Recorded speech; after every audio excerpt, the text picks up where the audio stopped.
The Dr. Oba Tashaka Show. Free your mind, and the rest will follow. A show for all who are on the journey to discover the truths about their identity, history, culture, politics, spirituality, and family relationships. This is a show for the Black Freedom Movement and the Black Power generation and the hip-hop generation, including Black Lives Matter and associate activists, all of whom are seeking change. Dr. Oba Tashaka and his guests are dropping knowledge and insight from his successful organizing, research, writings, and innovative thoughts, the best of which have piped into God's mind to lift you up higher and higher. To the bosses, OGs, rappers, influencers, and those looking to evolve from the constraints of misinformation and miseducation to build a foundation for personal growth, love, and mental freedom. Check out the wisdom of the OR. Yeah, that's the original revolutionary, Oba T, who inspired 1 million black men with his rousing speech at the Million Man March, and who continues to fight, write, and speak the truth. Dr. Oba Tashaka is one of the deepest deep thinkers in the world today. A quote by Dr. Asa Hilliard. Dr. Oba Tashaka, then Bill Bradley, was the best leader organizer in the Congress of Racial Equality, CORE. An endorsement from Dr. George Wiley, Associate Director of National CORE and the best organizer blacks produced in the 1970s as the organizer of the National Welfare Rights Organization. The Dr. Oba Tashaka Show. Free your mind, and the rest will follow. Greetings. How you all doing here? To Wolf Manlu, Brother Ugawa, Gloria Briscoe, Lao Tzu, greetings to you.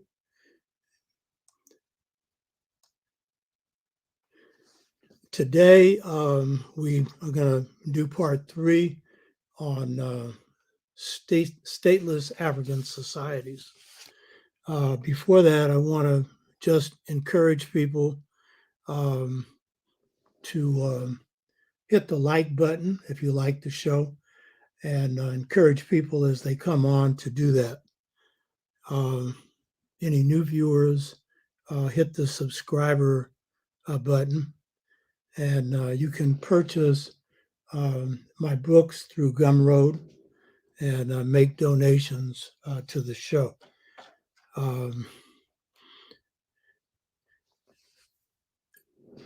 This Sunday, tomorrow, I'll be doing a show broadcast out of South Africa entitled Kemetic Unity in Action, North Meets South. This is promotional brochure. And the overall topic is the importance of restoring Ma'at principles. So check this out. It'll be coming out tomorrow, 1 o'clock on Pacific time. And South African time is 9 p.m. South Africa time. So check that out.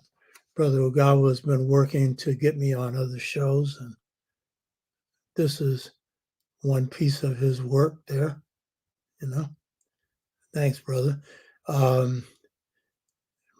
To Oyaka Afua, greetings to you, and Sister Lisa, greetings to you. Last week, some of you didn't know it, but I think most of you did. We did a rerun on a show we did approximately a year ago with Dr. Theophil Obinga. Question is, did the Cash app ever get fixed? No. I got the information there. I just have to move on it. I'll let you know as soon as it's fixed. So last week we did a reshowing of a conversation that I had with Dr. Theophil Obinga over a year ago. And that was a very important conversation. The reason that we didn't do a show last week is that my best friend, Kendi Solowazi, who comes from Fresno, California, his community was honoring him on his 82nd birthday. They had wanted to have this birthday on his 80th, but then COVID kicked in. And so I canceled the show. This is my best friend. And my wife and I, we took a train down to Fresno.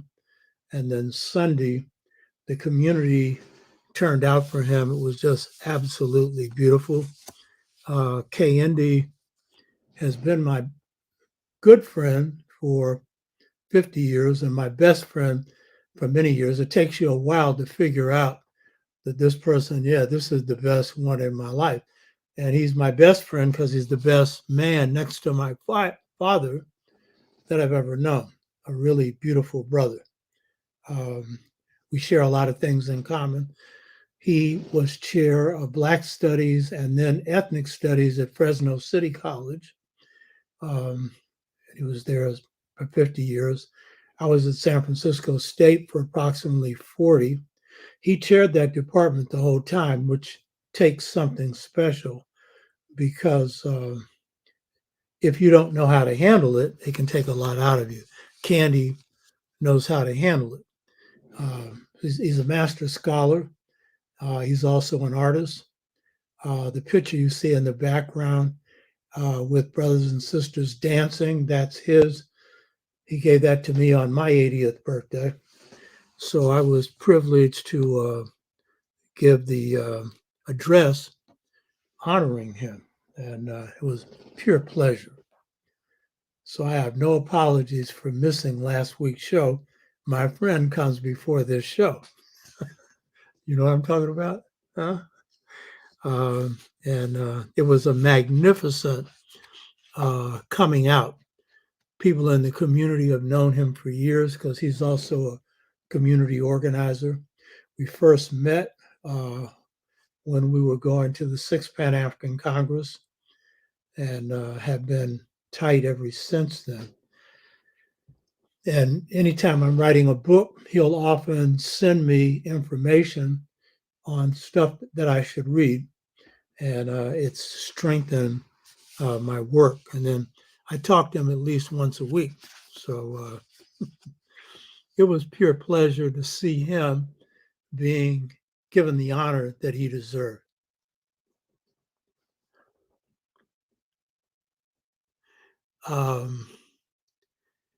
We have here Afejo Agula. Greetings to you.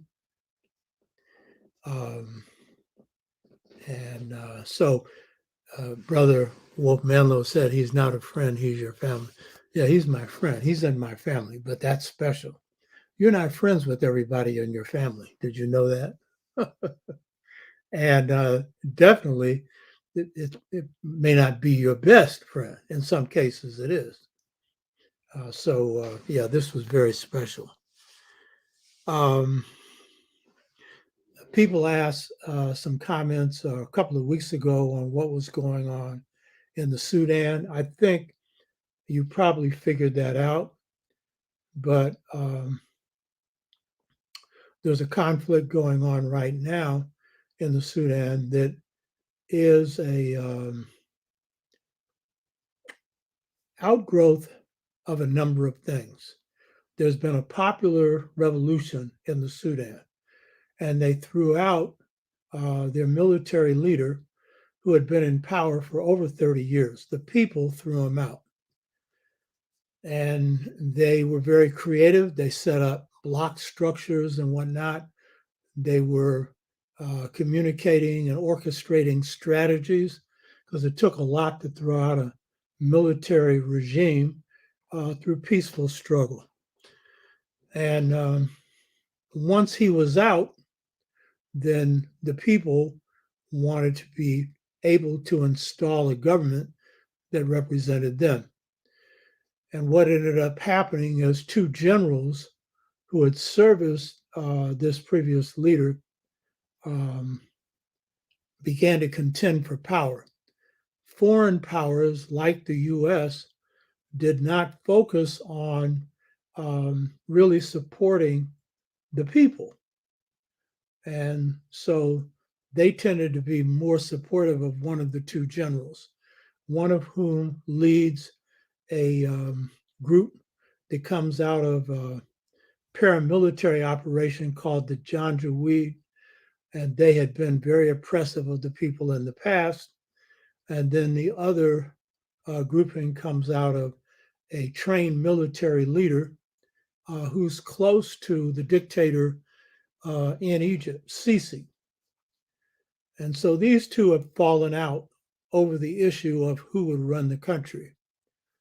And so it's led to some serious conflicts in the capital of the Sudan. So this is the issue that's going on right now. And hopefully, with our support, and you should be supporting the people of the Sudan. They probably need a lot of support in terms of supplies and stuff. The American government is telling their citizens to get out of the country. They're not doing anything to help them get out. They're not doing anything to help the people either. So that's kind of like the overview of that. What's underneath this is the wealth of the Sudan. And you know, the foreign powers are interested in the wealth, especially the US and the Europeans, as well as some of the Arab states. So this is it's a very brief summary, but this is some of what's going on in the Sudan. My topic for today is part 3 on African Stateless Societies. We've had 2 shows. Welcome to Brother Leonard Cook. We've had 2 shows on stateless societies, part 1 and part 2. The reason that I decided to focus on this is that I have a new school of history, of world history, where the Twa are at the foundation, and we look at the impact of Twa civilizations on the globe.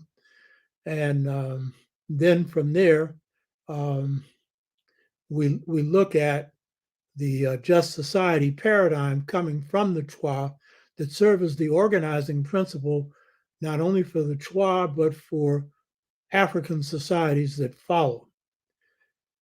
At the time I wrote the book, Return to the African Mother Principle of Male and Female Equality, I did not know that the Twa, in the form of the Anu people, had founded Kemet. And this is the cover to my book, The Integration Trap, Generation Gap Caused by a Choice Between Two Cultures. That's an Anu person there with a staff, left foot forward. And the Anu are Twa. So I didn't know then that they had founded the civilization of Kemet. But when God gives you something in this vision of the just society that comes from the beautiful light, that revealed to me the basis for just societies coming from the Twa, God had given me more than I had thought. And I came to realize that. And I came to realize that I need to follow the Twa. Not only the paradigm for just societies, but generally their movement throughout the world and their contribution to civilization, which has generally been removed from the writing of African history. So the reason for stateless societies, part one, was to show that with the movement of the Twa into agriculture, and they innovated agriculture with African women who had been gatherers in the hunter-gatherer system that lasted for over 130,000 years, they discovered agriculture. And so then agrarian societies come into being as a result of that.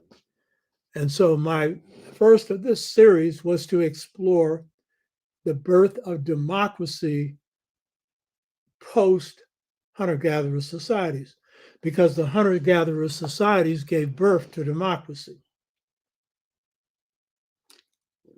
not the Greeks. And these were truly societies ruled by the people, hunter-gatherer. And the same was true of the stateless societies that come later. Stateless meaning lacking kings or queens, and lacking doesn't suggest that they were deficient because of it. I think it was a great strength. These were the societies next to the hunter-gatherer where Africans across the board were most prosperous, because they didn't have any elite group to drain the wealth off, and they ruled the societies directly. And so in part one, I acknowledged Chancellor Williams' pioneering role in researching in his book, Destruction of Black Civilization, the birthplace of democracy, which was in what he called stateless societies. And so I explored how this consensus-based democracy was based on something that Chancellor Williams didn't know about, which was Twa democracies, where all the males and females were equally empowered to govern every phase of society. Those words come from God.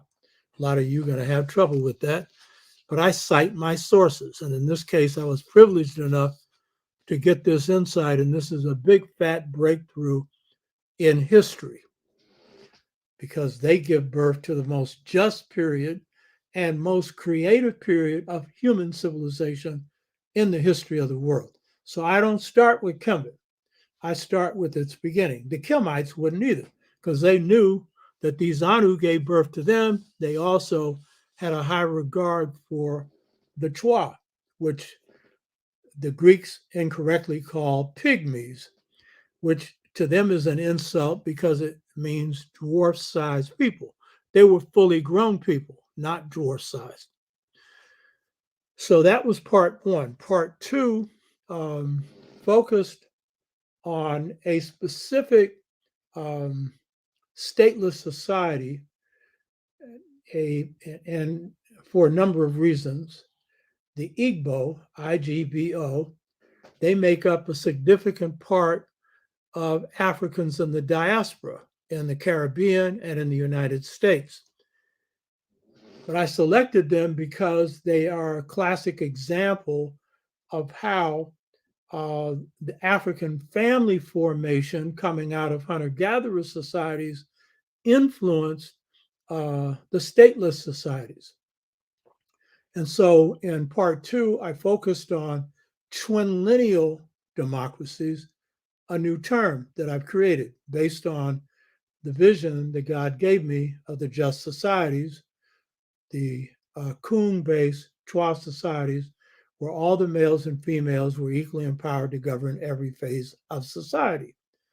I define those societies as not matriarchies, not patriarchies, not matrilineal, not patrilineal. These lineal referring to the lineages that you're descended from, your grandmother, your grandfather, your aunts, your uncles. Instead, I called these societies twinlineal. Dr. Obenga said that word should be in the dictionary. He also regards the mother principle, return to the African mother principle of male and female equality, as a classic. If God helps you and you do your homework And God only helps those that do their homework. And only a few of us are privileged to get these insights. I don't know why God picked me, but I say thank you. And every time I acknowledge it, and I know I get in trouble because those of you who are Western trained say, how can you pipe into God's mind? How can you think God's thought? Ask George Washington Carver. That's what he said he did all the time. That's why he was the greatest scientist in the world. He knew botany. You just can't do this and you haven't got some understanding of a subject. But if you want true creativity, you need God's help. All great breakthroughs in every area comes through the intuitive plane that comes from God. A lot of whites will acknowledge that it comes from the intuitive plane. They'll leave God out. And so will a lot of you. I won't, because I know where it came from. So I'm sorry, and I'm not apologizing. So part 2 focused on the Igbo people and the way in which their societies, looking specifically at the Afrikbo Igbo, a group that I cover in the Mother Principle, and then doing further research on them, going beyond it, because I don't repeat what I've written in a book on a show. The books go into depth. You need to read them. But I'm always doing new stuff. So that show also showed you how these stateless societies giving birth to democracy often incline towards the female.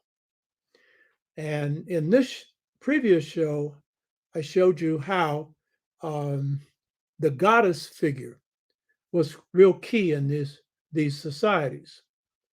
After all, if she innovates your food supply, she deserves some deification.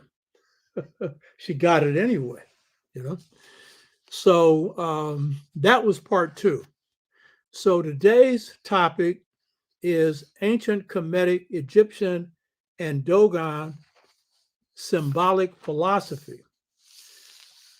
So today I'm going to be looking at how stateless societies, particularly Kemetic, Dogon, and Bambara, the Bambara are not stateless, but they have a kinship with the stateless societies.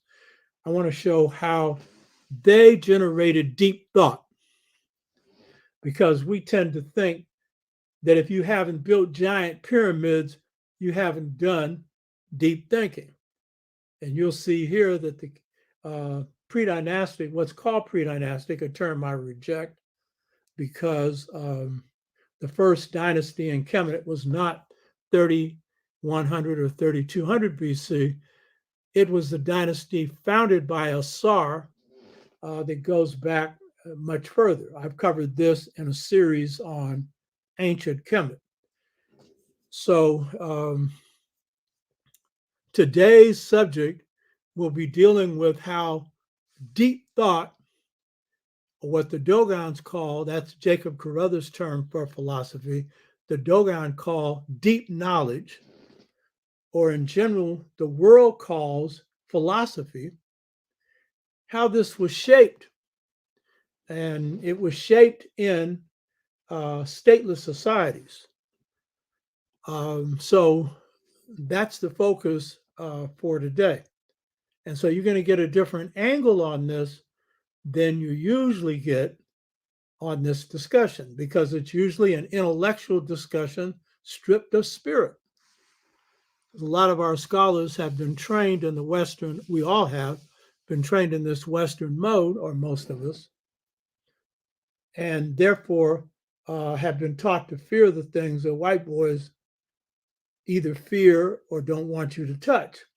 Number one of which is spirit. So this is the focus today. Now,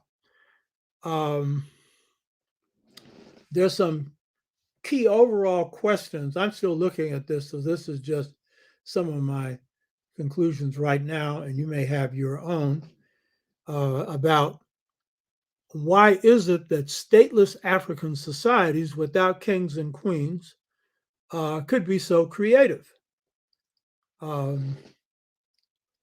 I won't go into why the hunter-gatherers were. I've dealt with that over a number of shows.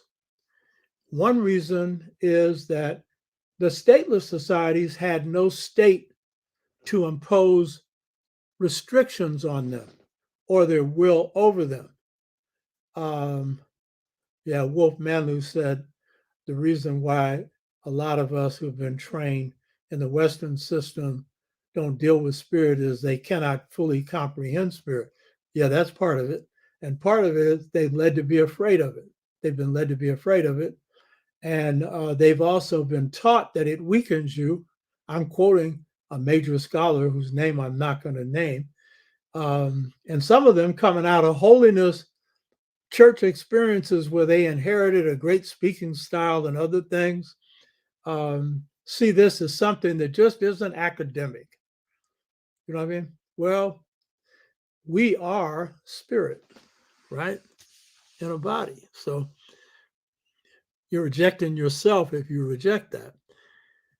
So one of the reasons that I think that these stateless societies that were generally much smaller than the state societies, though some were fairly large, could be so creative is they didn't have any leadership over them restricting what they could think or say or do.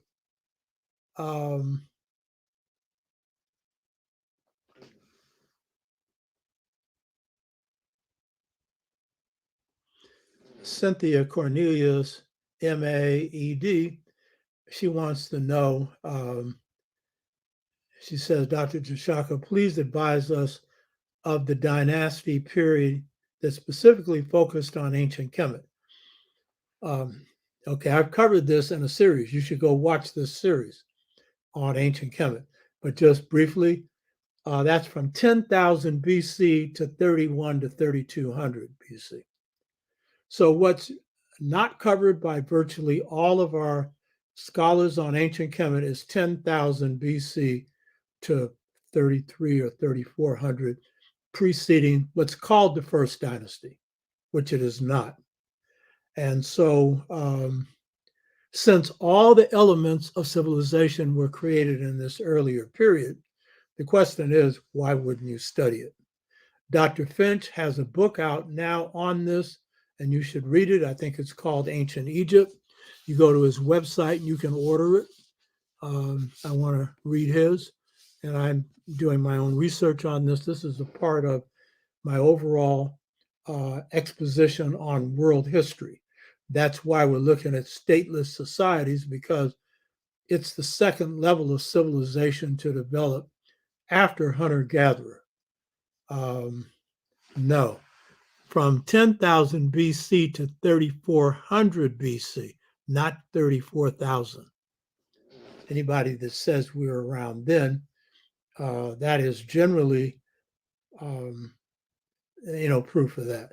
10,000 to 3,400 BC to 3,300 to 200 to 100 BC, because a lot of historians start dynastic Kemet off at 3,100 BC or 3,200 BC. So I'm into roots, going to the roots. So one of the reasons that these stateless societies, and this is also true of hunter-gatherer, could be so creative is that they didn't have any state imposing on them, telling them what they could or could not do. So this is one reason. And given the nature of hunter-gatherer societies that are democratic, the males and females also all have a say-so in it, then you're going to be extremely creative with that. Another reason that the stateless societies could be so creative is that they were closest to the hunter-gatherer society in the beginning, when they were first formed. And so as a result, they could pipe in to the wisdom of the hunter-gatherers.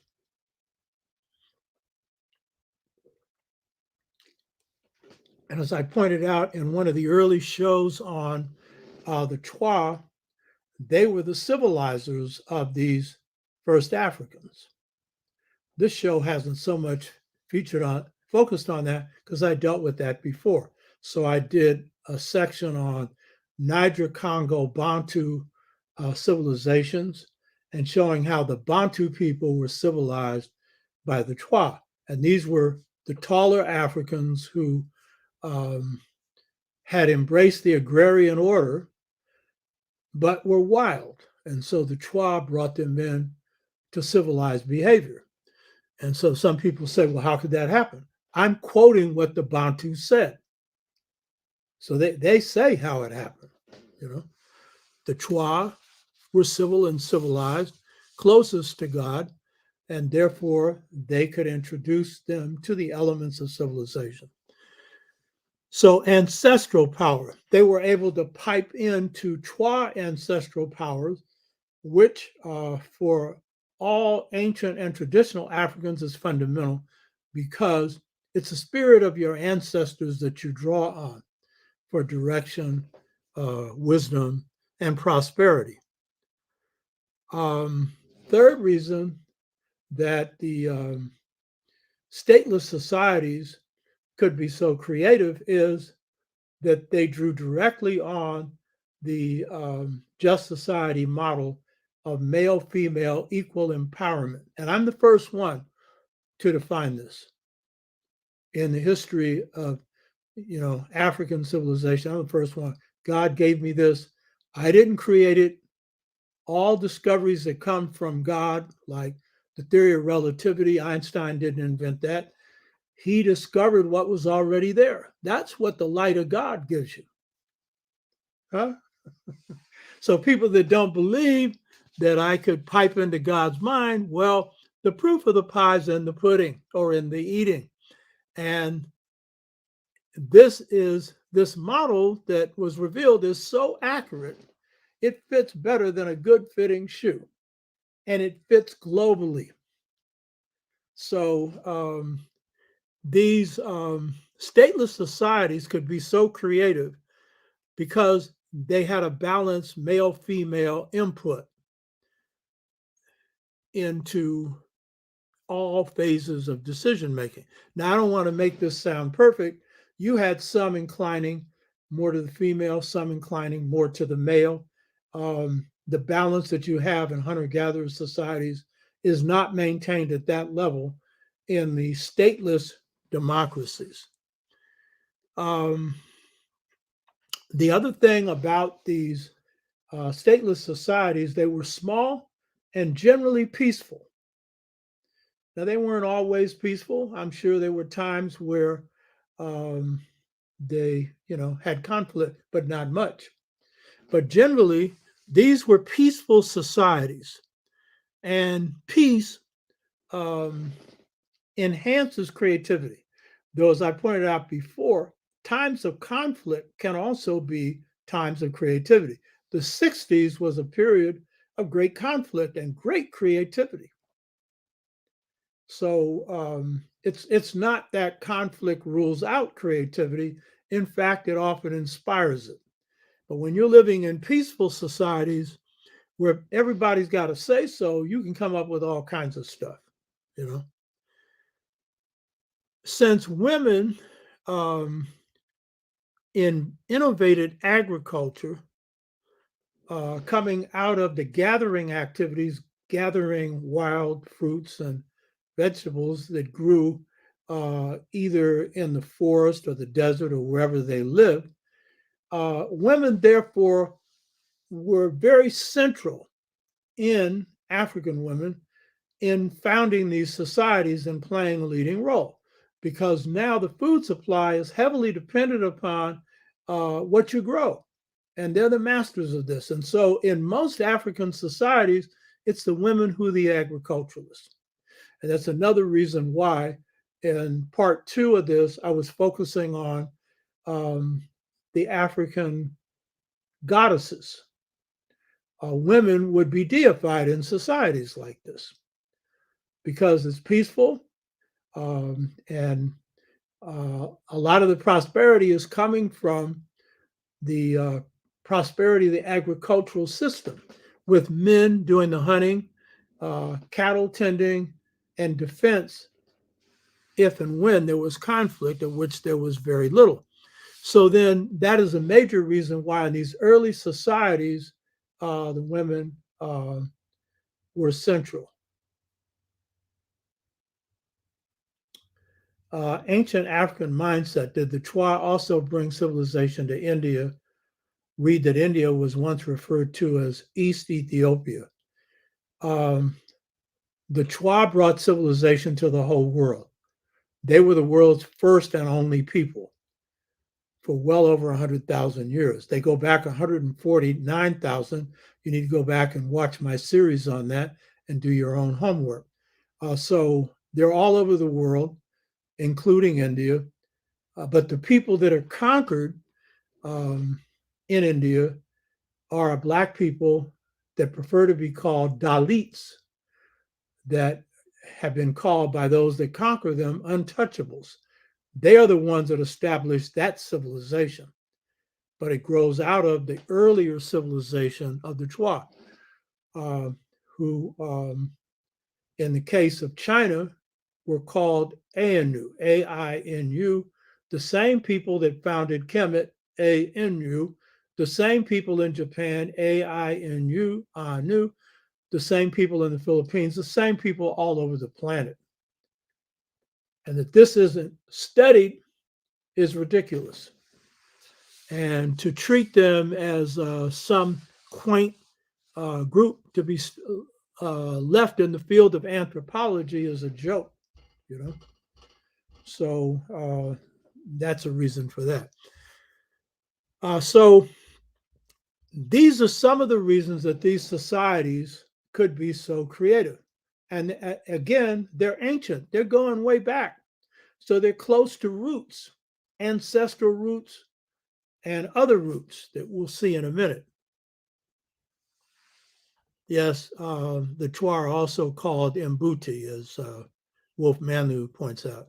Greetings, Sister Robin. So we know from Twa legends that the Twa say that they decided to build a civilization called Kemi, K-I-M-I. I've referred to this before. And they say they sailed on the waters, they built great cities, they built a highly developed civilization. And then they also say later they tired of it and left. And so we've discussed this before. And so Kemi, K-E-M-I, or K-I-M-I is Kemet that they're referring to. And we know that's true by the evidence that has been found that these Anu, the founders of Kemet, these people here, this is the oldest evidence of dynastic Kemet in history. And we know that they are the founders of Kemetic civilization, including dynastic Kemet, but they were the first people to found civilization in Kemet in general. So hunter-gatherers, some of them, they're women, they innovate agriculture. Some of them become agriculturalists. Many still remain hunter-gatherers. And some of them made this decision to build what becomes ancient Kemet, going back 10,000 BC. And that's a period that the ancients of Kemet accepted, Sheikh Anta Diop accepts, and many others. So later, and I give some dating on this based on the precession of the equinoxes, which is the wobble of the earth in relationship to the zodiac. I date this to the Shu Tefnut period when Asar comes along. But this period I'm going to talk about today is prior to that, because all the elements of civilization were created prior to that.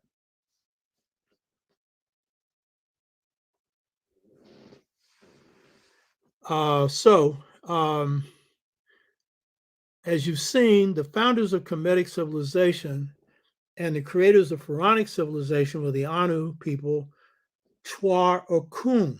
Now, in previous show, when I went through ancient Kemet, I showed you some of the relics from ancient Kemet going back 9,500 BC.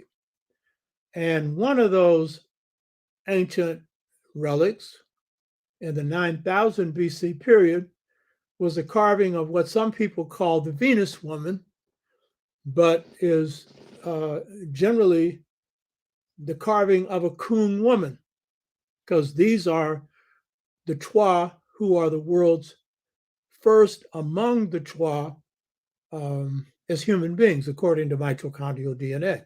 And so the carving that I showed you, and there were a number of them during this period, is of the big butt woman, sometimes with a large breast, usually with a thin stomach, not fat, but big butt, big breast. And this is found in a number of carvings during this ancient period. This was one of the phenotypes of the Kun woman. And this is because in early anatomy, given the heat of Africa, that body type is best for absorbing heat. Also, that body type, because of the proclivity of the African man, is one of the best body types for attracting a mate. Africans in particular, African men love big women. And if you check out the blues does too. There's a lot of Black people who like that. Now, we're not encouraging the McDonald's big woman. I mean, if you're big and healthy, that's fine. But the key point is that they were deified as goddesses, indicating that ancient Kemet was centered on the woman. We already know this based on the fact that lineage was traced through the woman. The right to use land came through the woman. We know that when a mother or father was sick, it wasn't the son who took care of the mother or father, it was the daughter. And wealth passed through the line of women to women. And the only way you get a male pharaoh is to get in that line as a brother and marry your sister. Otherwise, the sister would have been doing that. So you've got to understand that this ancient period is a twin lineal period where males and females were equally empowered to govern every phase of society, but in which the women played a central role. And this Black woman is special. You hear me? She's deified. And you find these carvings in various forms, just the large woman, then you see her seated. Sometimes you see it carved in ivory, the same shape. And this is figure for deity. You hear me?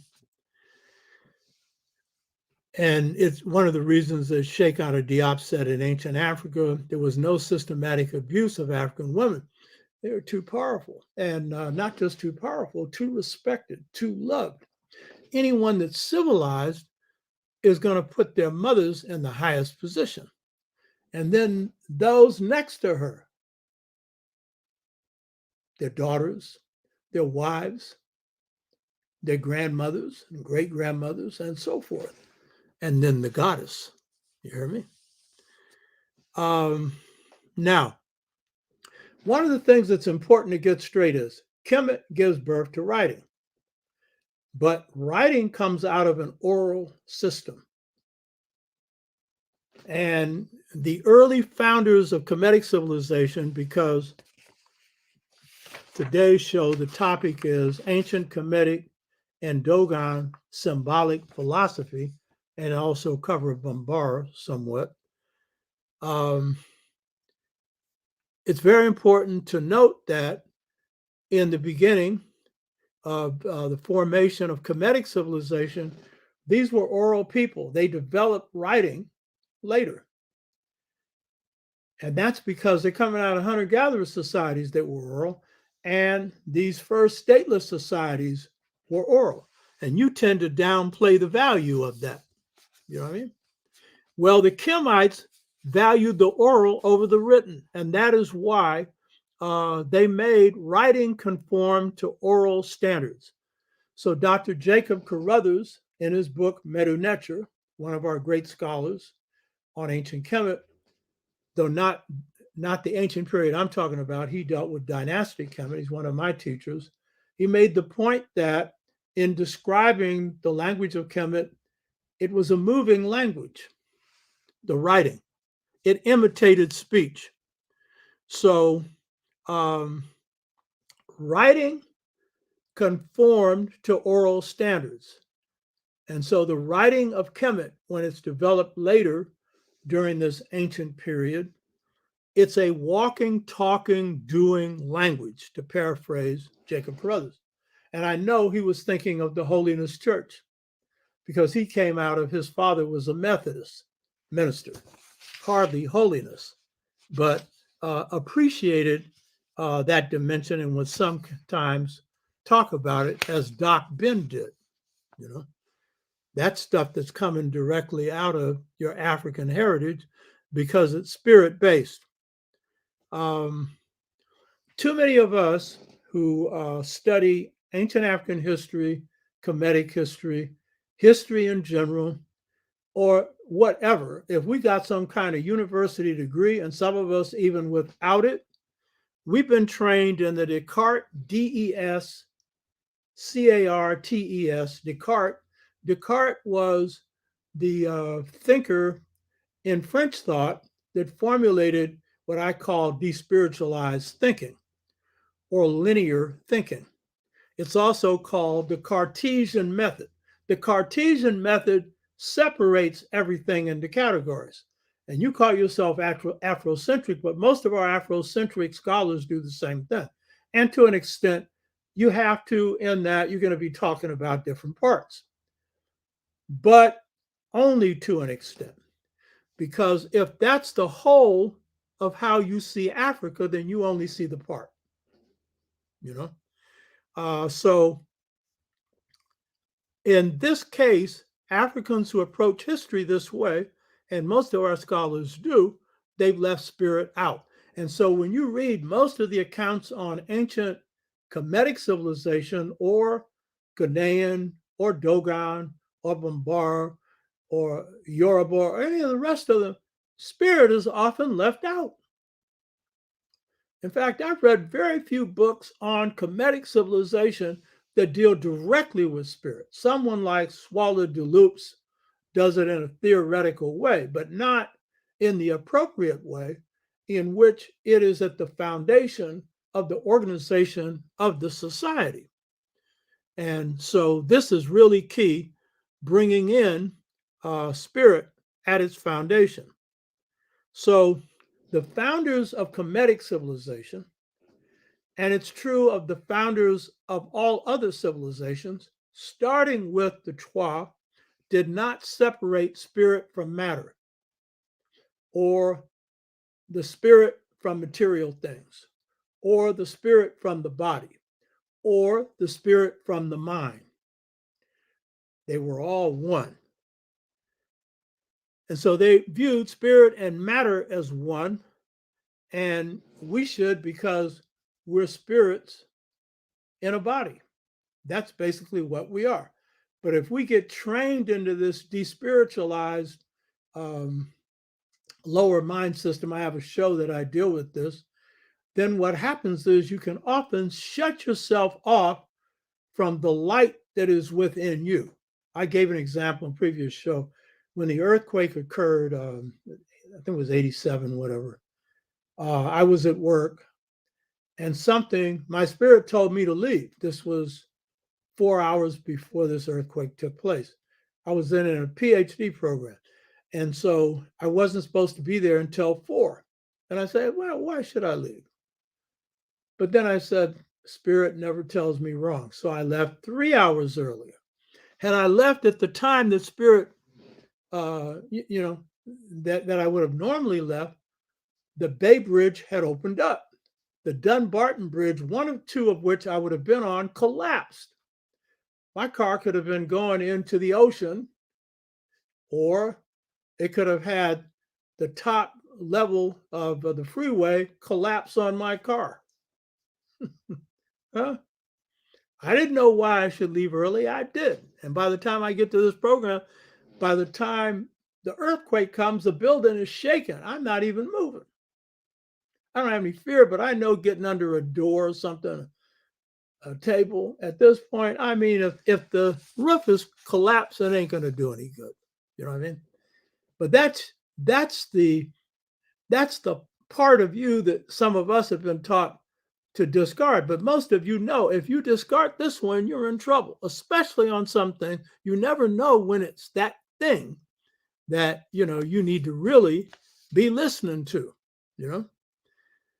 So we know, getting into the mindset of the founders of ancient Kemet, or the founders of the Dogon, Bambara, Yoruba, all these other civilizations, that they viewed spirit and matter as being one. And they understood that they were miniature cosmoses within this larger cosmos. So the founders of ancient Kemet drew from a Kung Anu cultural unity that becomes a legacy for Africa and for the world.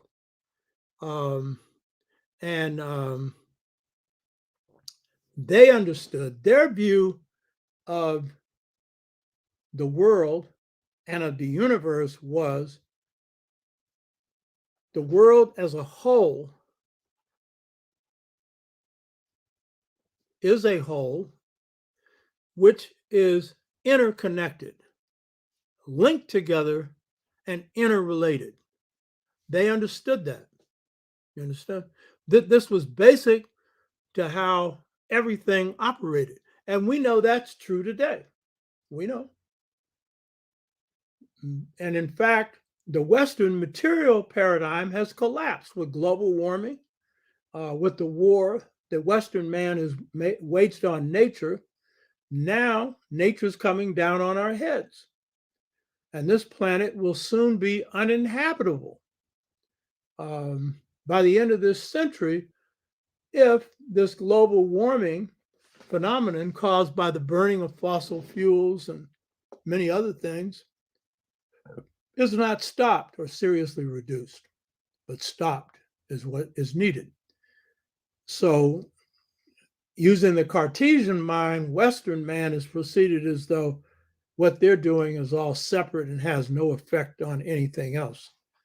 When in fact, everything in this universe and on this earth is interrelated. So the founders of Kemet, the Kung Anu people, were pure people. That's how they described themselves. Their concept of God was pure. They didn't see God as positive and negative, but all positive. And their view of life and their treatment of each other indicated that they were at this state of purity or unicity. And because they were pure people, they could pipe into higher powers and innovate the world's first global civilization, and innovated on many different levels. I've discussed this before. So don't think it's just, they're the first people. They come up with the first conception of one God. They come up with physics, astrophysics, medicine, a whole series of things.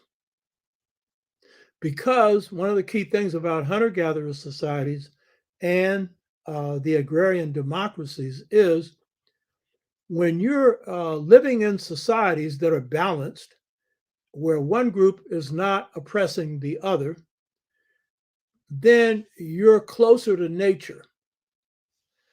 You're open to the vibrations of nature as well as God.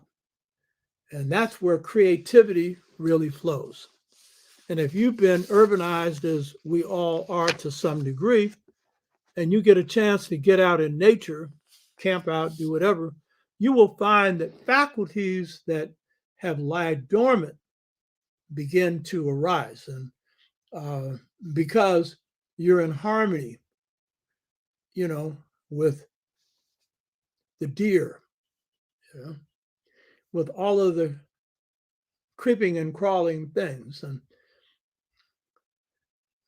you're able to feel things and see things that are more difficult to feel and see in the concrete jungle. So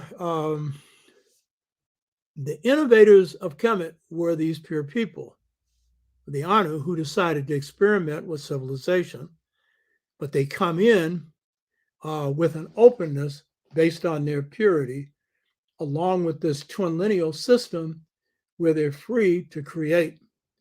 And so when you're drawn from higher powers and listening to each other, who are also drawn from higher powers, you can do mighty things.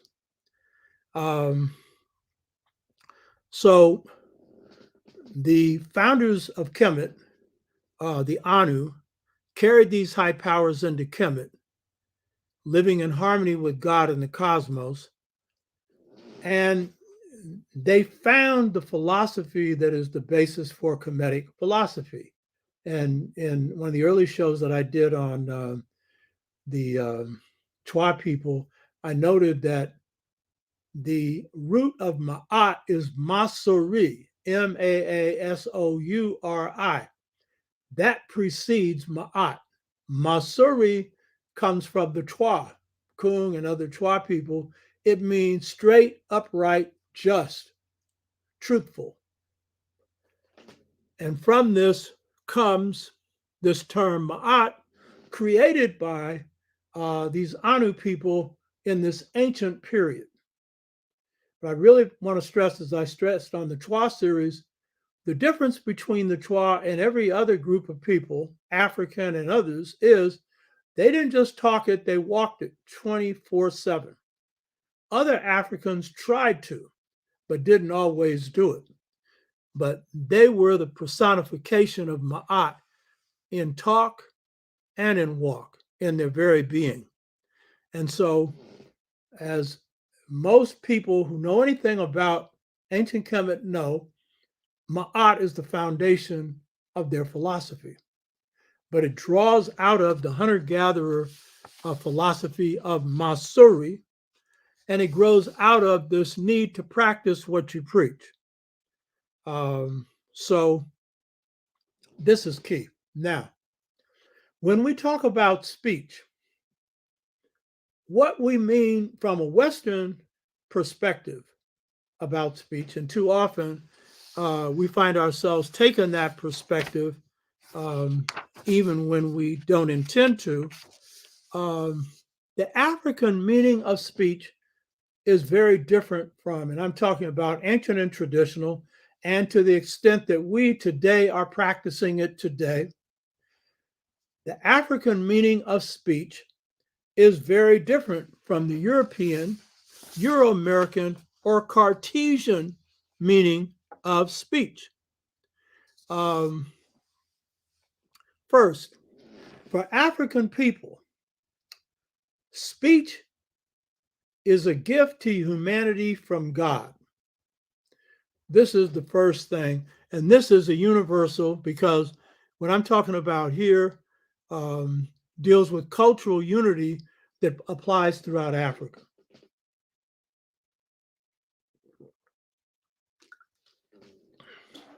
And so for the Twa, the Anu, the ancient Kemites, the Kemites who follow them, traditional Africans in general, Africans who today have worked to conform to this, speech is a gift from God given to humanity so that God, this is the African view, so that God can maintain a communication with human beings, with us. And you say, how does that happen? Through your dreams, through your intuition, through doing right. God don't always have to tell you that, it's a matter of whether you're going to pursue that and do that. And so the African view, Kemetic, Yoruba, Dogon, Bambara, you name it, deriving from the Twa, because they're the first ones to have this conversation with God. As pure people, their conversation is at its highest level because they had paranormal, extrasensory powers that some individuals have on some levels if they're gifted with it. But as a people, that they had at large.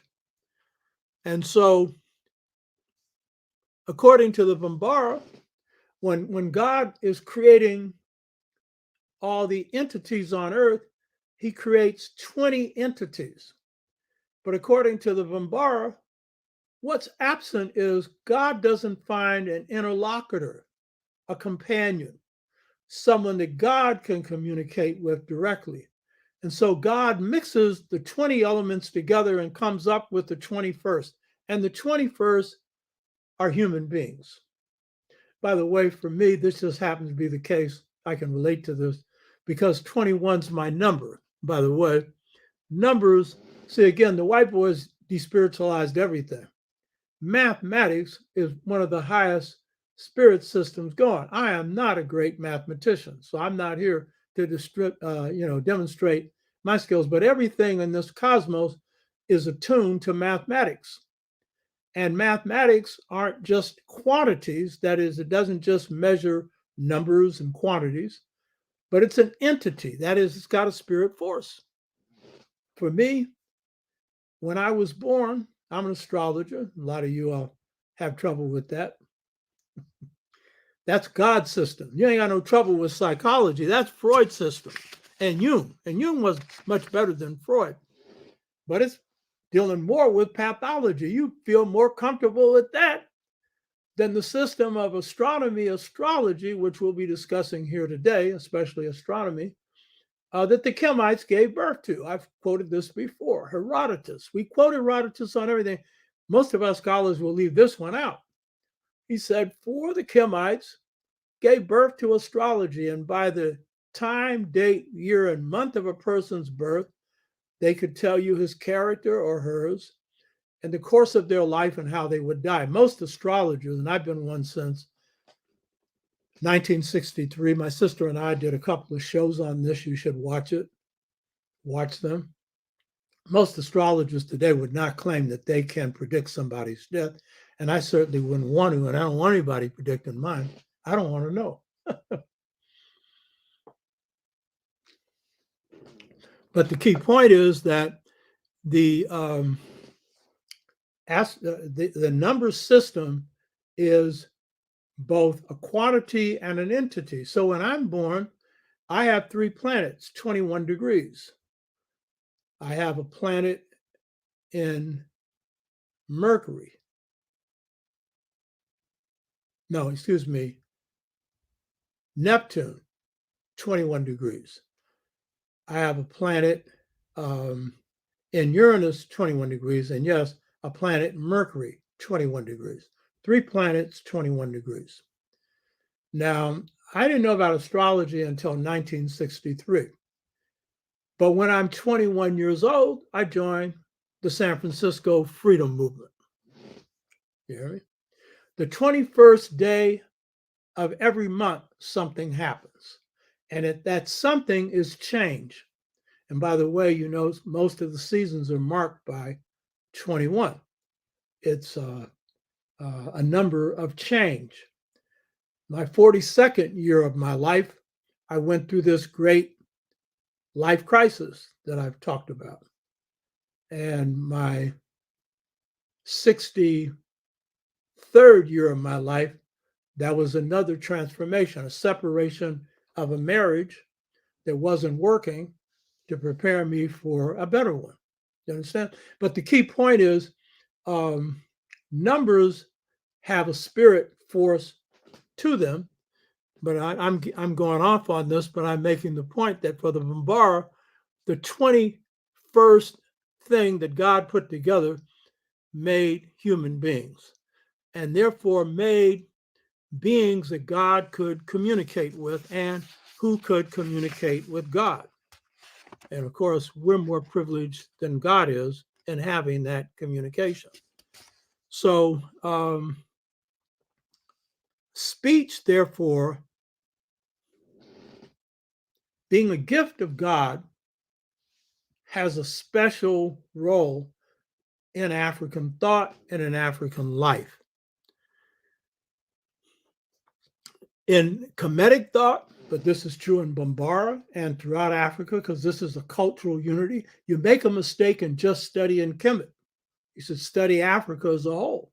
Kemet's important, but you should study as much of it as you possibly can, because the wisdom isn't found in just one civilization. The greatness isn't found in just one civilization. And you will not fully understand a part of Africa unless you understand another part. And I'll give a few examples here of how one civilization helps clarify another.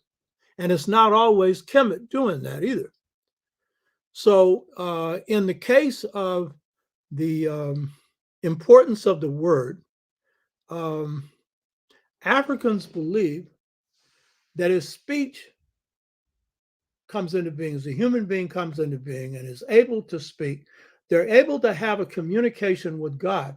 And therefore, their speech is defined according to this. And so in ancient Kemet, Medu Neter is God's speech. That is the speech that comes from God. The Bambara call this divine speech. All other African people have a name for it, but it means the pure speech of God that comes to human beings. So Medu Neter, God's speech. Medu Nefer, Medunefer, human speech. Because as God transmits God's message to you or someone else, it's hitting a material being, in this case, a physical being. And so it's not going to be as pure. And so that is called, in both Bambara and Kemetic thought, sacred speech. But sacred to the extent that we as human beings treat it properly. That's why in African languages, cursing is ruled out. Because when you speak, you're expressing the ultimate gift that God gives you, which speech is more than what you think it is, and therefore it must be expressed in a beautiful way. And so a lot of this stuff that we have now, where speech is defiled and we're cursing all the time, we understand we're coming out of mud, but it doesn't have to mean that because we're around mud, we have to be mud. Around what stinks, that we have to stink. You know what I mean? So this is the first meaning of speech that Africans have that is different from the European conception of speech. It doesn't mean this isn't true for Europeans, because it's a gift that God gave for all humans. But how do you regard it? It's another story. Now, there's a great Bambara traditionalist. His name was Hampati Ba, Hampateba, Hampati Ba. When I was training under Dr. Jacob Carruthers, I'd call him every now and then. I'd say, "Hey, Jake, what should I read?" And one time I called him and Jake said, "I don't know." And just before I hung up, he said, "Oh, read Hampati Ba. It's a part of the UNESCO series, Volume 1. And I said, "I got the book. I got all of it." So I read it, and he was right. It's a beautiful set of insights coming from this man. The Bambara come out of the kingdom of Mali, the same kingdom that the Dogon separated from. And they use the same system for transmitting knowledge as the Dogon that I'll get into shortly. And so the Bambara, according to Hampati Ba, made a distinction between, with the coming of the European, because they wouldn't have to before then, between the role of speech and what speech is in Bambara, and they're referring to all African ancient and traditional societies, and what speech is in the West. So according to him,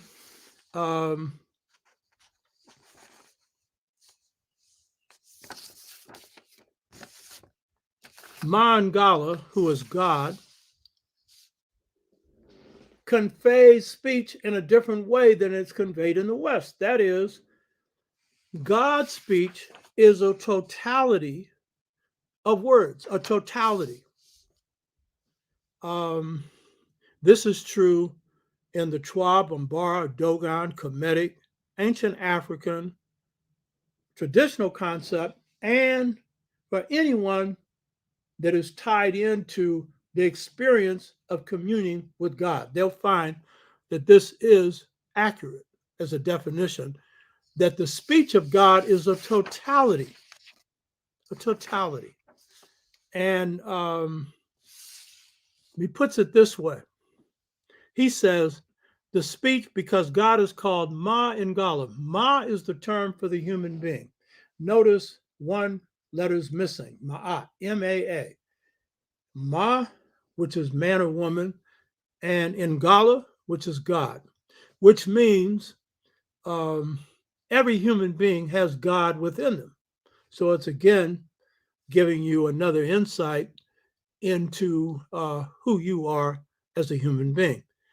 So he says this totality of speech means on one level, he says, quote, the speech of Mangala is seen, is heard, is smelled, is tasted, is touched.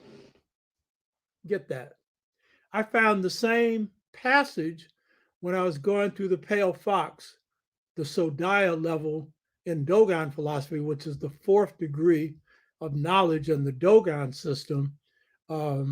They were describing God's thoughts, which is unspoken speech, which is the basis for all creation.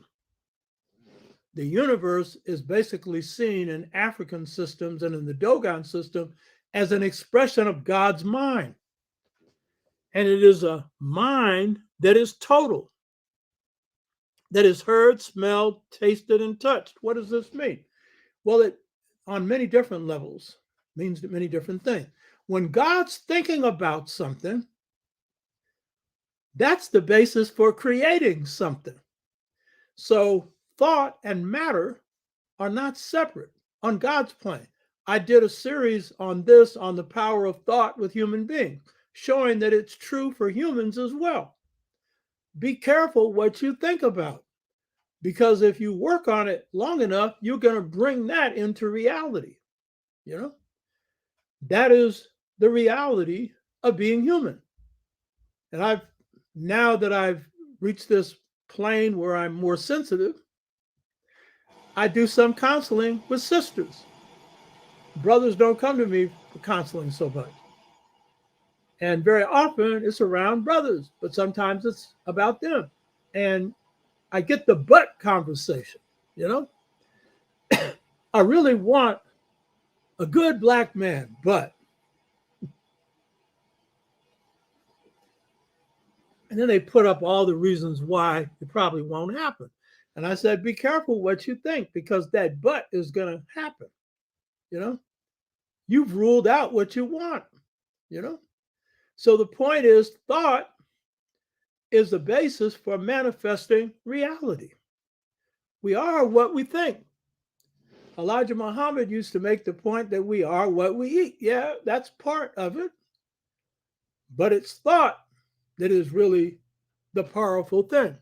So when God is thinking about something, that something is going to manifest. It's going to manifest in smell, in taste, in touch. It's going to manifest in something that is real. And so this is a level of speech that we often don't think about. So based on my own experience of piping into God's mind, I've described the experience of the beautiful light. And I've talked about the great Lakota holy man, Fool's Crow, a great healer among the Lakota people that lived to 99 years of age and often traveled to the highest heaven. There are many heavens. The highest one is the one where God resides. And he was asked, what does God look like? Some of you have heard this before, some of this that's new. He said, a great white light. My experience with piping into God's mind is a white light. And the mother principle was based on a great white light. The integration trap is based on a smaller white light. And what I've learned from this light is that while Hampati Ba describes God's mind as a totality, which is correct, it's everything. When it's conveyed to human beings, it is within anything, everything. That is, whatever part you're dealing with of this whole universe, it's the whole of that. And so when I was asking for the vision of the just society, the beautiful light led me to the formula of trois justness. All the males and females being equally empowered to govern every phase of society. Well, within anything, that's everything. Because notice, the term isn't just male-female empowerment. It's in all phases of society. Everything. You think I got all of that? No. It took 15 disciplines when I'm writing this book, Return to the African Mother Principle of Male and Female Equality, to write the book, because I am trying to capture the whole truth of this vision. And so I couldn't, even if I was the genius of geniuses of geniuses. And so I had some people, I'm not good at science, so I had a brother who's into chemistry who gave me some advice on that. I had a few other people give me some advice on something else. But it took 15 disciplines because of the part, it was the whole of a part. And in this case, it's the whole of the part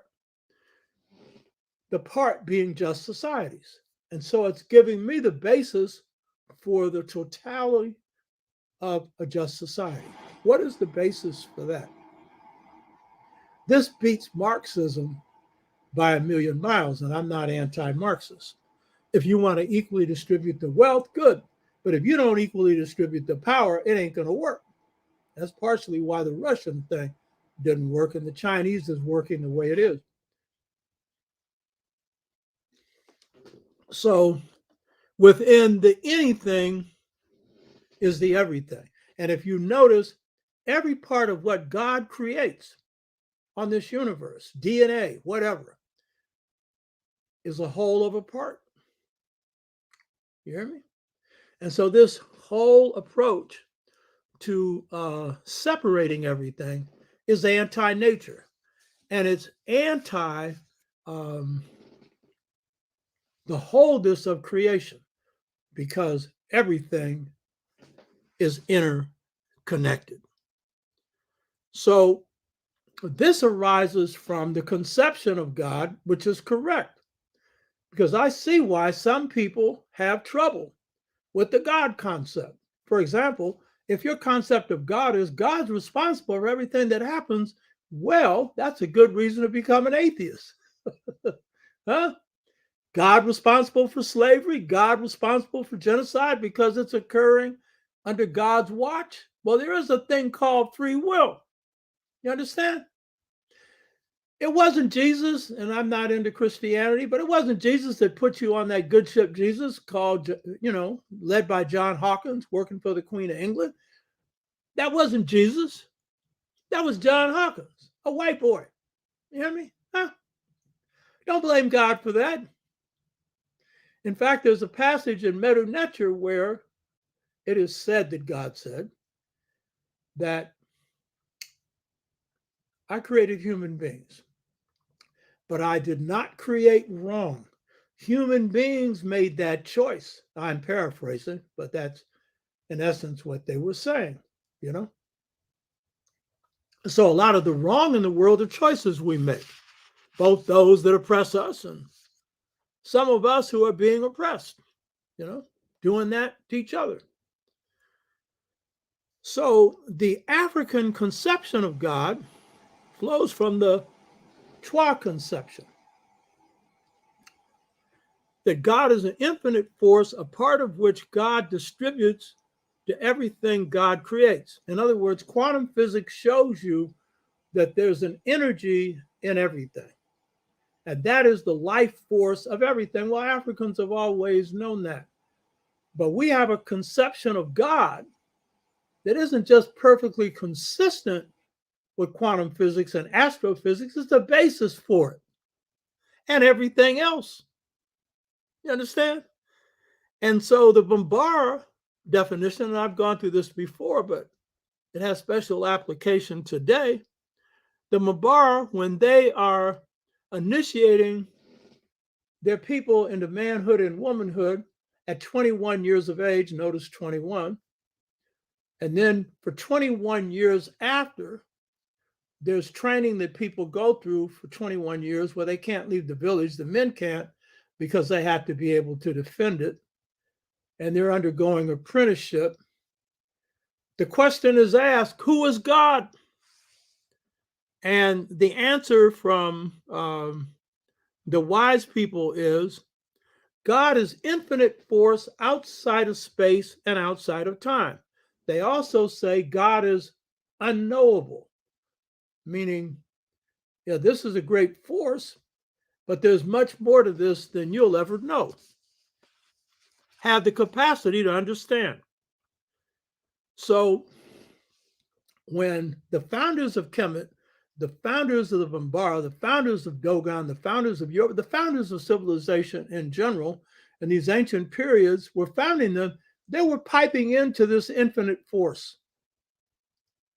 And to the extent that they were able to create something good, as the Twa were able to at its purest level, then as pure beings, free of a lot of wrongdoing, they were able to take what came from the divine, from God, and came to the spiritual level, the sacred level, and they were able to do a pretty close approximation of God thought. So they could live in a heavenly condition for over 130,000 years without slavery, without abuse of women, without abuse of children, without hard work. You're working 3 jobs now when you shouldn't be working hardly one, And the people who aren't working are taking everything. So, by the way, if you think I'm doing excursions into the past just to gas off of the past, it's to take, because I'm revolutionary, so it's to take the best of the past and apply it to your situation now. But some of you feel so powerless, you don't think you can do that. That's your mistake. But that's a mindset that they've ingrained inside your head. That ain't real, but that's what you think. The European can take some of the most backward systems, going back just a few hundred years or 1,000 years, and it empowers a few, but it's covered up, and you get all this flowery talk about democracy and freedom and all these other things. While if you express any of this, you're under state surveillance, So we're looking at this past to draw from it, to adapt it to the present, to change the future and change it right now. And this is stuff you can use right now. So the Bambara experience of piping into God's mind, piping into the totality, which is God's mind, my experience and others, which is to get the whole of a part, which is the real reward of that, which is where breakthroughs come from, innovations come from, where you can improve things for humanity. Coltrane's droning sound came from this same area of music from heaven that became the basis for a love supreme. So it's through piping through this infinite force outside of space and outside of time, which technically in astrophysics is the period called singularity. That's before time, outside of space and outside of time. That's before the Big Bang. That's before the creation of the universe. But you see, African astrophysicists, Dogon and others, have no problem with the infinite force outside of space and time, and then the force inside of space and time. They have no problem with that because they understand it is the infinite force that outside of space and time that is the source from which time arises. They have no problem. But when you take God out of the equation, this concept of God out, you're in trouble, because you can't really define the source of what you call your master sciences, physics and quantum physics.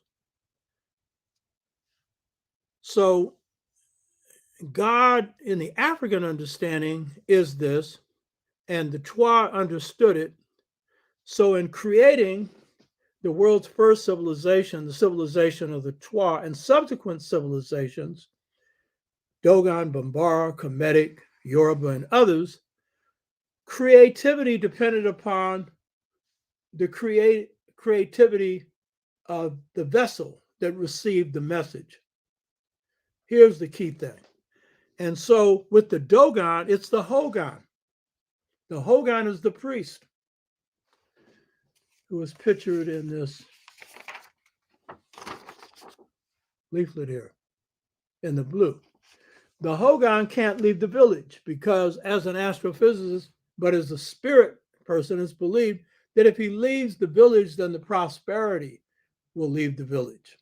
Forces will fall on them. But here's the key thing about the Hogon, who is the master astrophysicist. He has to be a pure vessel, meaning he has to be a person that never lies. Never lies. And this is giving you a clue into how Dogon astrophysics was created, because they created it without telescopes. And there's some stars and planets you can't see with a telescope anyway. And they knew about the origin of the cosmos, and they know of the origin of multiple cosmoses. Dr. Finch and I both agree their astrophysicists are at the highest level in the world, even higher than Kemet, though they're both high,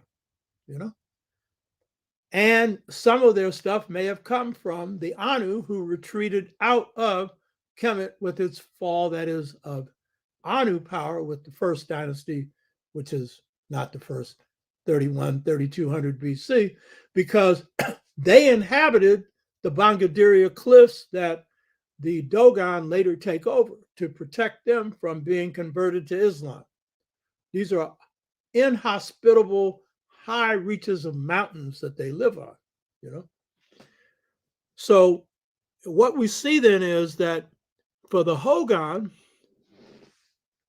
the innovation of an astrophysics system that permeates the philosophy of the Dogon people originates out of these pure vessels.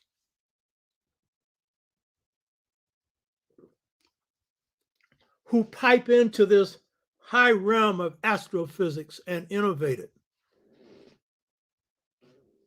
There's a story of a Hogon, a priest, a pure vessel, a man who never lied, a master of the fourth degree, Sodaya. There are different masters of the fourth degree.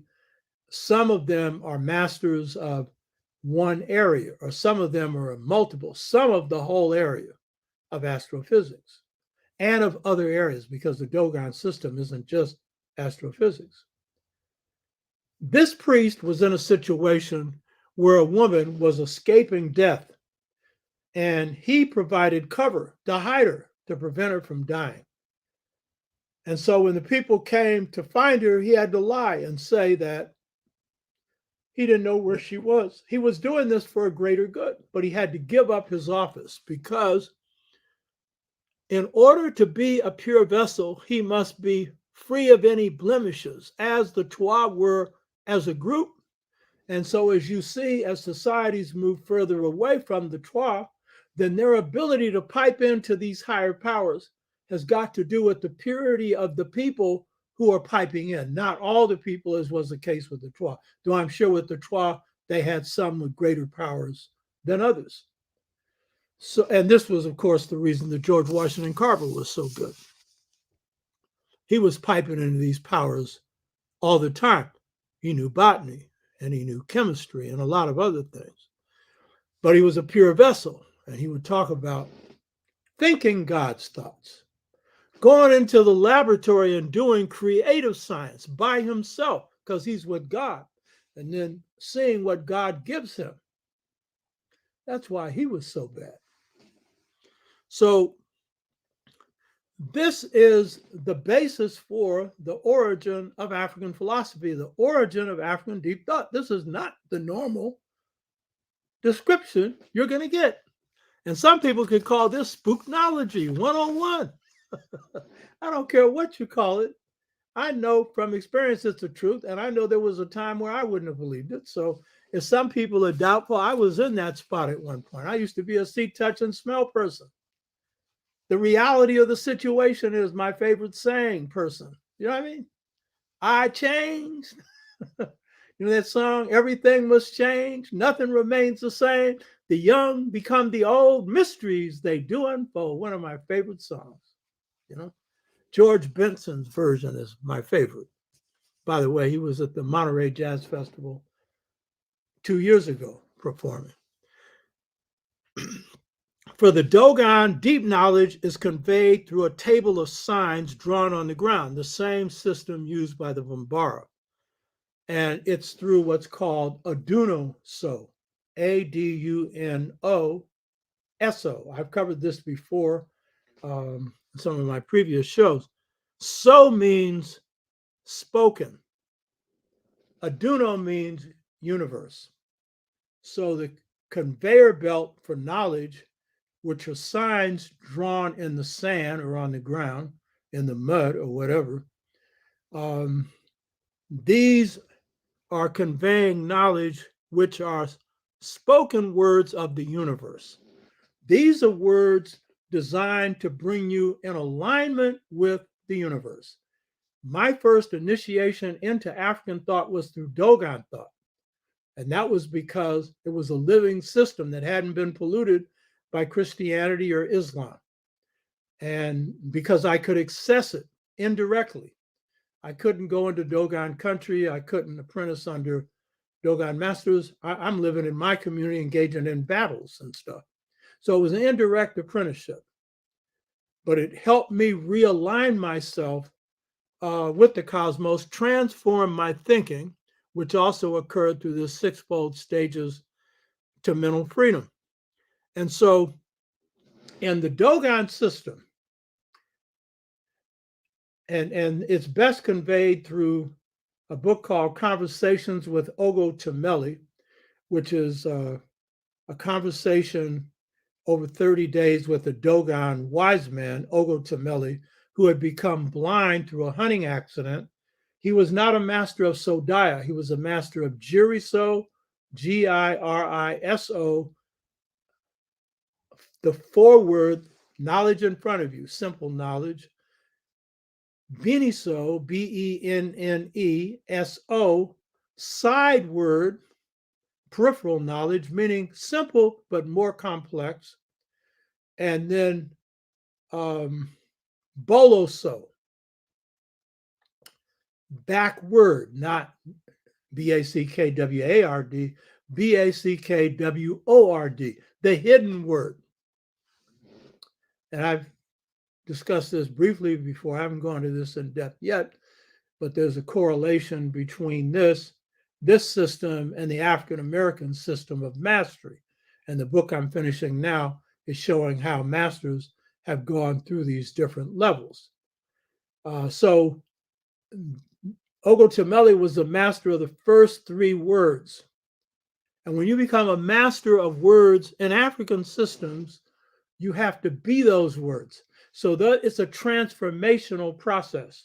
Just as God's words or speech is a totality for human beings, a part, the whole of a part, but God itself, everything.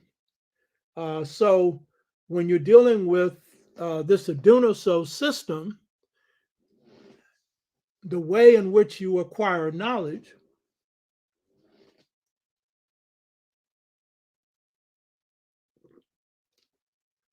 is to be the truths that you learn. And the learning process is a discovery process. It's not a classroom where somebody's lecturing off of a blackboard. And if you watch the series we did on the African Children's Advanced Learning Center, that was a part of what they succeeded in doing, Ustadi Kadiri and others, is imparting knowledge so that it's something that the student discovers themselves. It's not something you give to them. And it's that, as Ustadi said, one of the two master teachers, he said, when they have that moment, they'll never forget it. Because it's like you have discovered a formula in geometry or trigonometry or calculus that has been out there forever, but it's your first time to see it.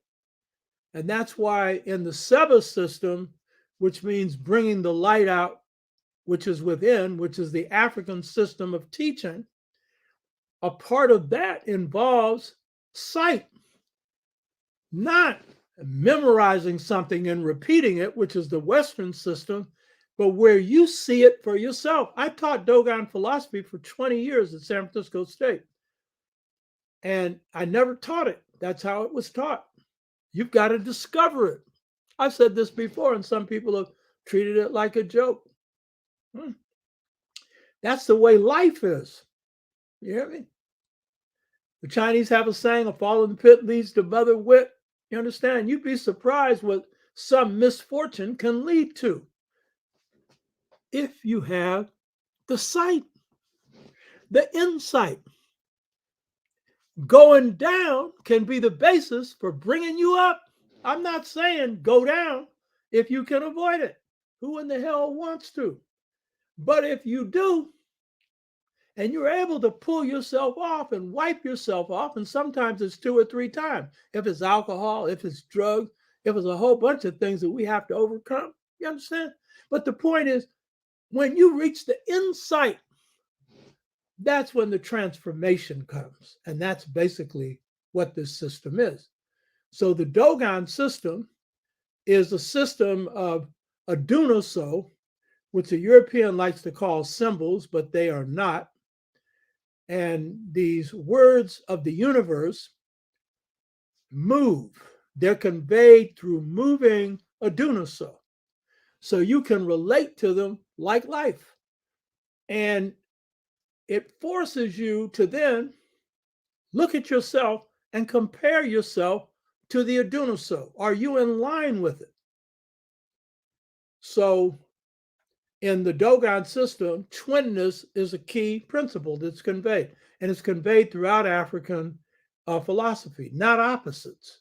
We'll often call these things opposites, but for them, the twin system are usually male and female, but it can be order and disorder, life and death,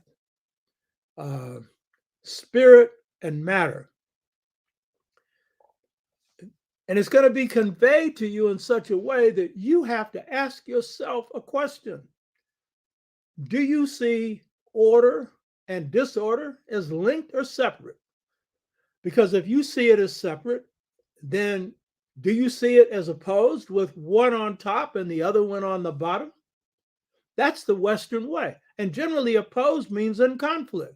But twin suggests they're pairs necessary for each other.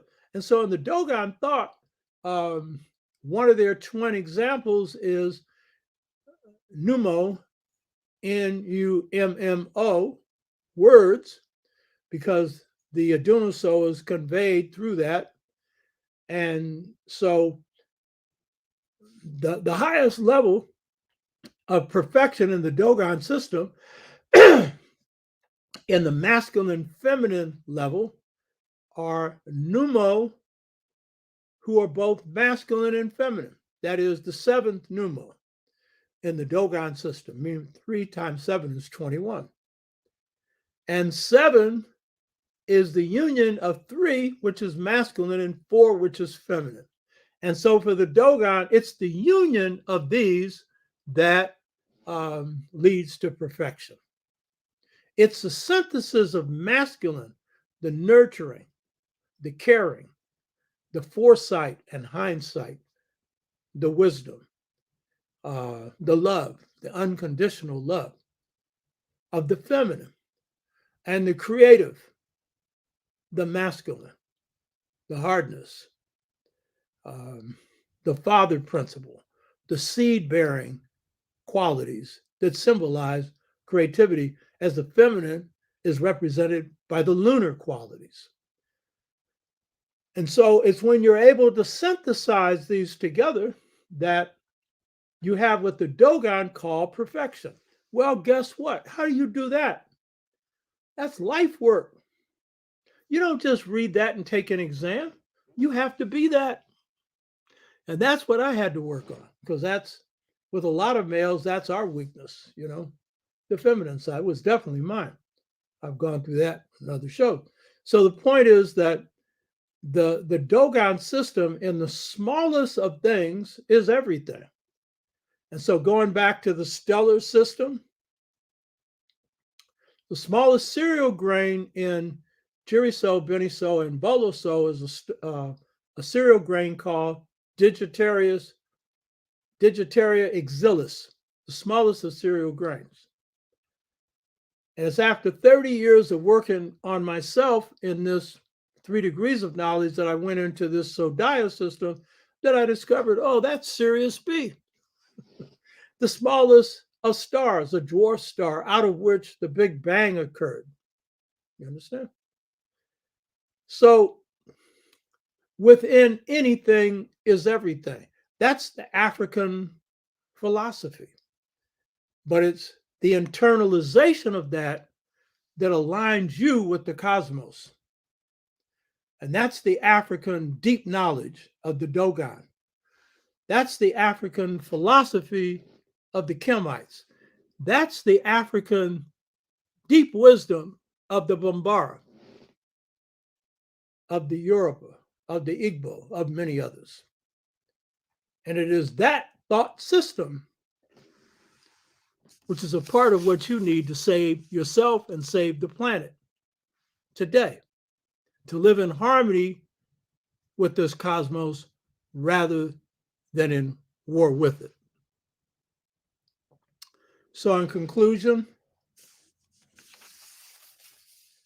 African stateless societies gave birth to democracy, drawing from the Twa twinlineal model. The Igbo people provide one example of many of the practice of that which is imbued in African American and African diasporan culture. We're practitioners of democracy, not of anything we learned in any textbook, because as Malcolm said, all you get here is hypocrisy. This has never, ever been a democracy. This is a system where a few run over the many.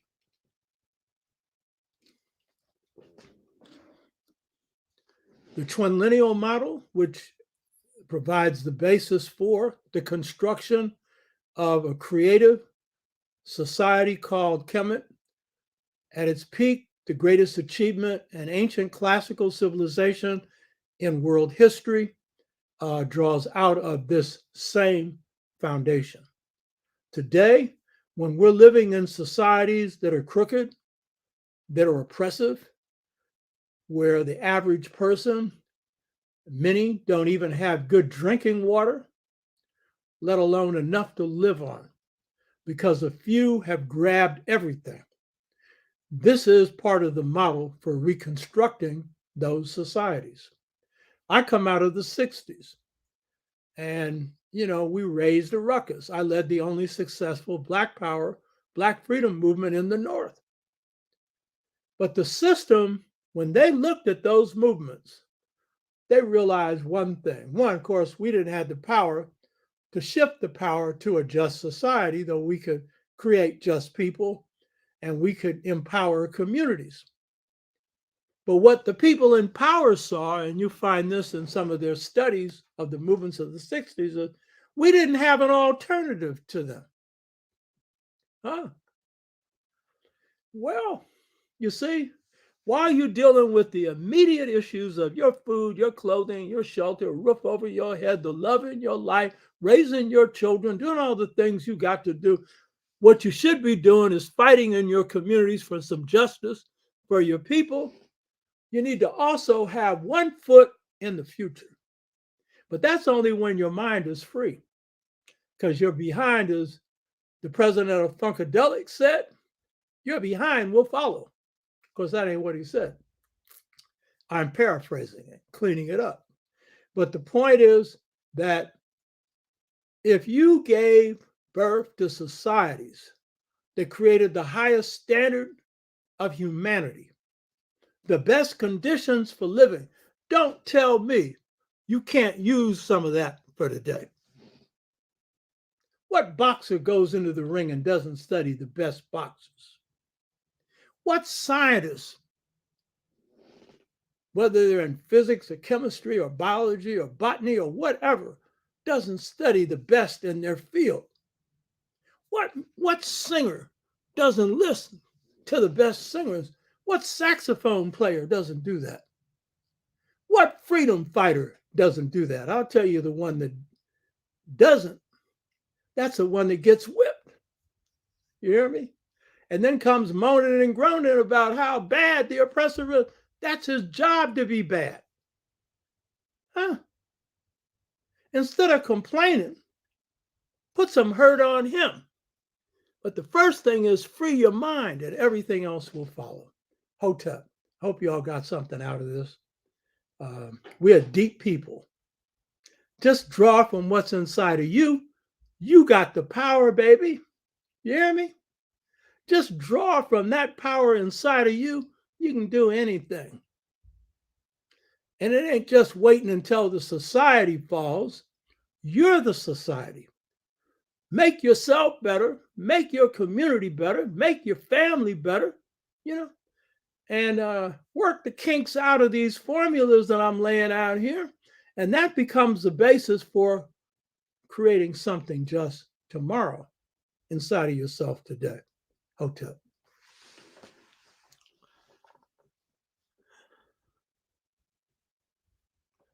Okay, now the question is, have you got any questions? Thank you, Robin. Robin's one of our dedicated sisters here.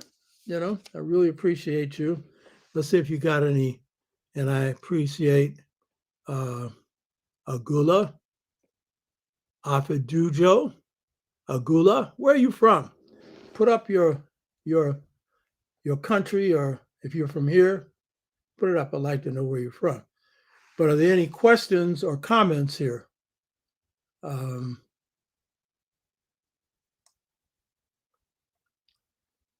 okay.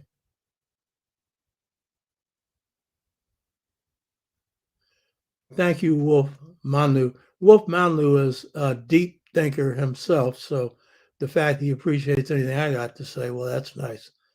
But this is a deep brother in and of himself, as most of you are here as well.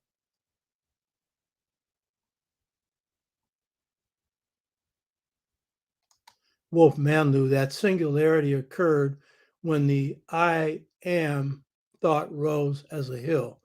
That wave energy moved out of the darkness. Yeah, good point. Thomas Anderson, talking about this goes back to the source. Yeah, that's the key, your source, your roots. Wolf Manlu, this is why the Twa was spoken of as the most godly. They recognized the difference and chose what furthered a humane or harmonious existence. That's true, because they could have gone either way. Wolf Manlu, Ma'ata's balance. There are both things which are advantageous to life as well as detrimental to life. The choice is yours as to which you embrace.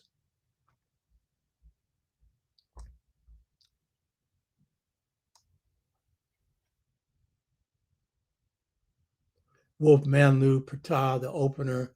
I've come to equate Ptah with the first thought, I am, which had to be the first thought of the creator. Mm-hmm.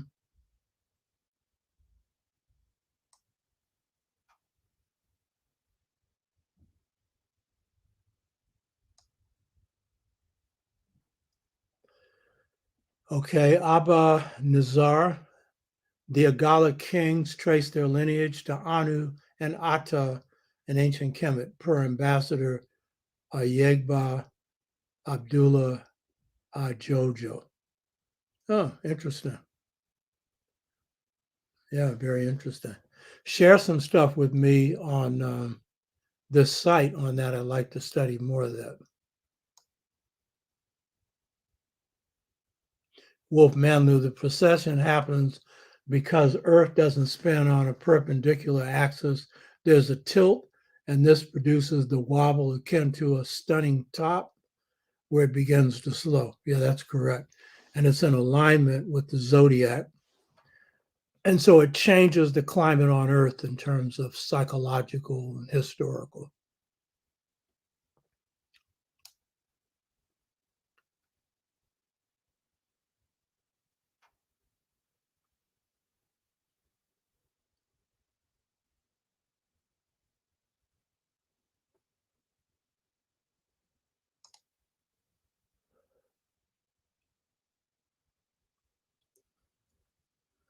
Thank you, Heron.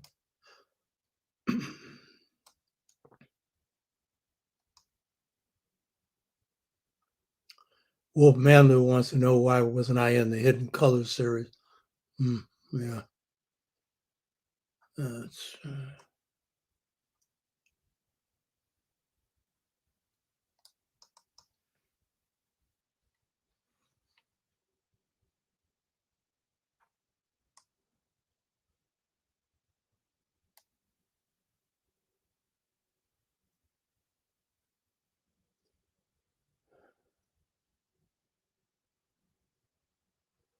Okay, let's see if there's anything down here.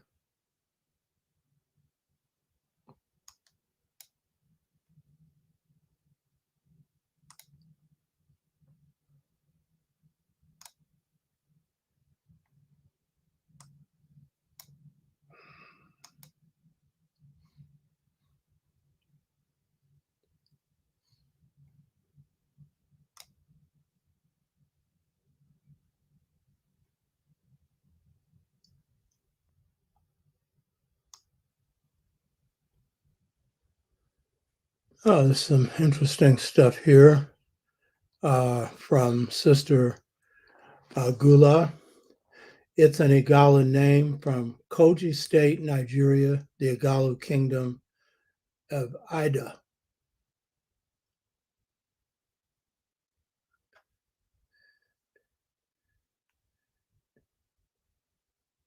Or Ida.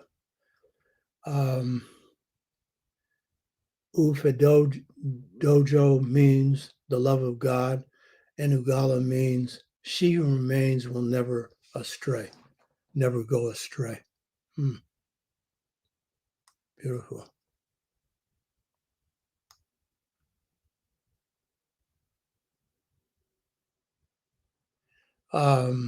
Amen, Imhotep, Ptah, thank you for your wisdom. Speaking of origins, can you speak on the Twa connections to Southern Africa and the symbol of the Ankh?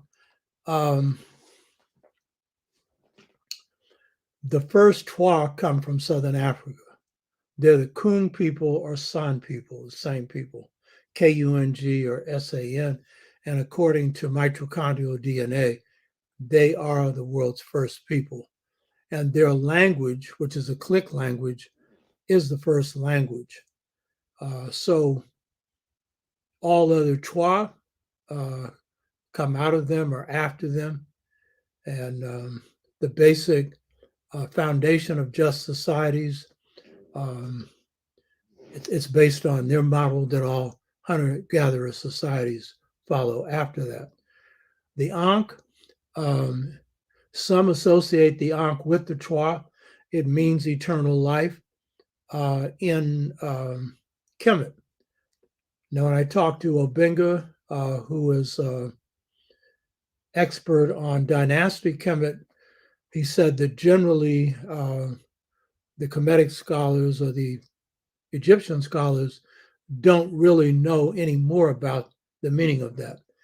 But when you look at, and it's a good question you're asking here, when you look at the double Ankh, which comes out of the Dogon, it's two Ankhs, one on the top with the circle on the bottom open. And that provides more clarity to what the Ankh means. And this is, again, it's showing you the unity of African culture, and it shows how one culture can help you understand another better. And so just as the Ankh means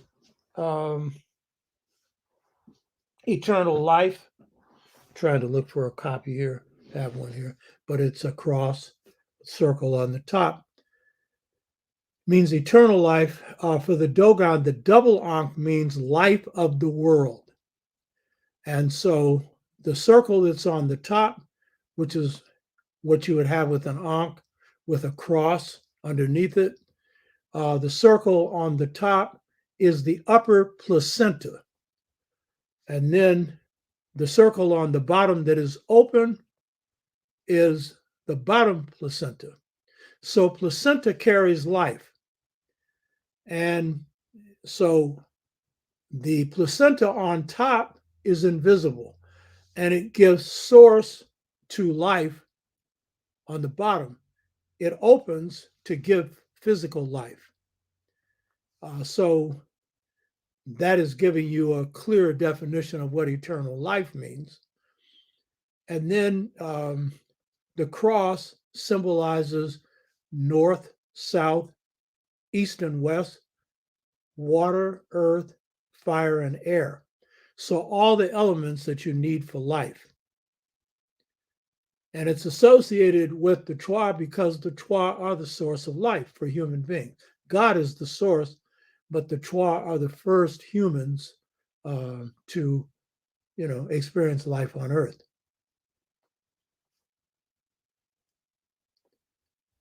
Yeah, Wolfman Lou, I'm going to bring up the thing today for cash donations. In fact, if you check this tomorrow, the Cash App thing should work because I at least have a code that we didn't have before. Okay, those are good questions here. I hope you got something out of it.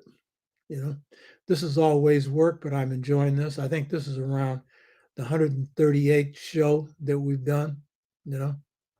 So until next week, Hotep, appreciate all of you.